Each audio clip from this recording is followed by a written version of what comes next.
eto tingin ko, masisira ang araw ng mga DDS dito.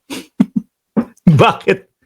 Oh, kasi mukhang papalapit na ng papalapit ng papalapit ng papalapit ang pagbabalik ni Senador Ping Lacson bilang chairman ng Blue Ribbon Committee. Ay alam niyo mga kababayan, marami po tayong mga bossing, mga amo na ang sinasabi ay dapat itong si Ping Lacson ang talagang mamuno doon sa Blue Ribbon Committee. Kasi nung nakita po nila yung pagkakaiba nung kay Marcoleta at nito pong kay Lacson, mga bossing, ang layo ng pagkakaiba. Yung kay Marcoleta, from 2022 lang hanggang 2025 lang ang pakay na imbestigahan. Di ba? Yung kay Marcoleta, yun 2022 hanggang 2025 lang. Hindi kagaya nung kay Ping Lacson ho, mga bossing. Lahat, buo. Kahit 2012 pa yan, isasama natin sa iimbestigasyonan yan. No? At saka ang pagkakaiba ho, mga kababayan, yung kay Marcoleta, halata mo na ipinipilit protektahan yung mga senador Naalala nyo, si Jinggoy na nga lang, ilang beses inulit ho ni Marcoleta, safe ka na, safe ka na. Huwag niyo pong pipilitin, baka po dumugo yung puwet. Baka dumugo. Yun lang pala yun. Huwag niyo pipilitin, baka dumugo ho. Di ba? Hindi kagaya kay Senator Ping Lacson, walang pakialam. Kahit ilang senador pa ang mapangalanan dyan. Kaya nga ho umaalma yung ibang mga senador Ano sabi? Naku, bakit umabot dito? Bakit dito sa Senado yung mga iniimbestiga, si Cheese, si Boss Jinggoy, si Boss Jewel, etc. Dapat lang daw ho, dapat daw sa Congress lang daw ho, mga kababayan. Biruin nyo yun. Kaya sila umaangal kay Ping Lacson ho. Ano sabi dito? Lahat ng investigasyon ni Ping Lacson nakabase sa ebidensya. Ayan ho, di ba? At nakita ho natin yan, mga boss. Kung maaalala nyo ho, ang pinag-uugatan, pinagmumulan ng pag-iimbestiga nila Senator Ping Lacson, titingin po doon sa sumbong sa Pangulo, website. Titingnan nila doon, no? Yung mga sumbong nung mga kapwa natin Pilipino.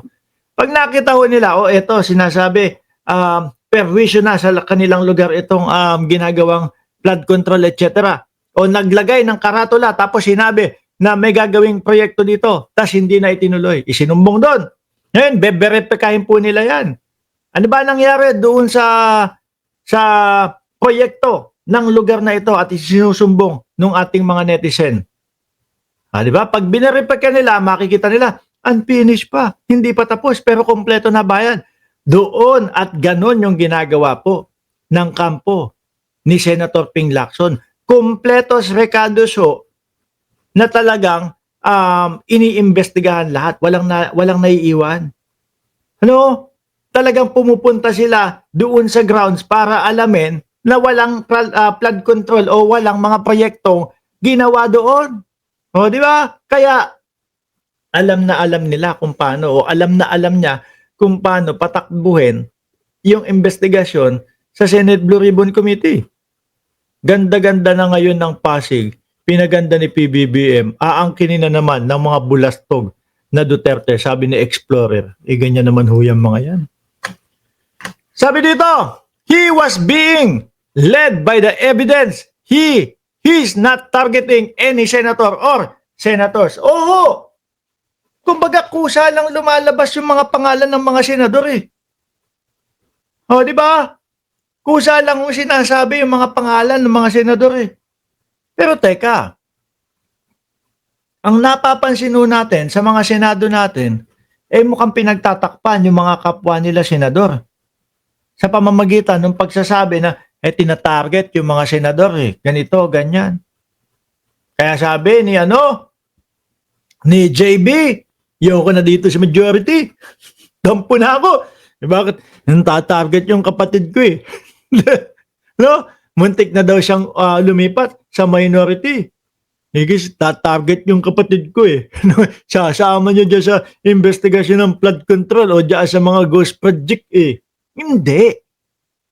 Yung mga tao o yung sila Bryce Hernandez ang nagsasabi ng mga kaugnayan. At eto pa ho, mga bossing, kung papipiliin, kung pagbabasihan po natin, ebidensya sa ebidensya, yung mga senador pinipilit po na ituro si Martin Romualdez. Paulit-ulit po. Nakita naman natin si Chis Escudero na paulit-ulit binabanggit si Martin Romualdez. Pati po yung talumpati niya na 20 hanggang 25 minuto.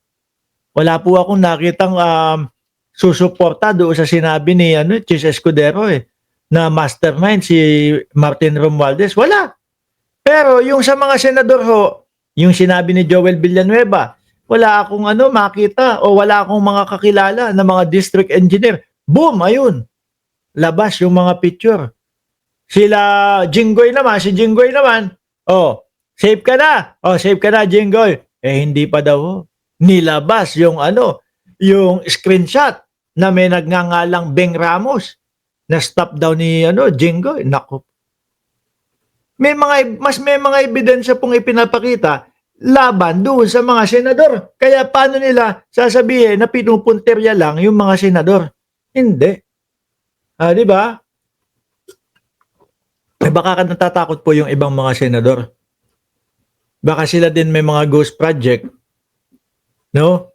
Kaya doon pa lang sa tatlo, Chis, Jinggoy at sino pa? Chis, Jinggoy at si Joel, gusto na nilang brasuhin.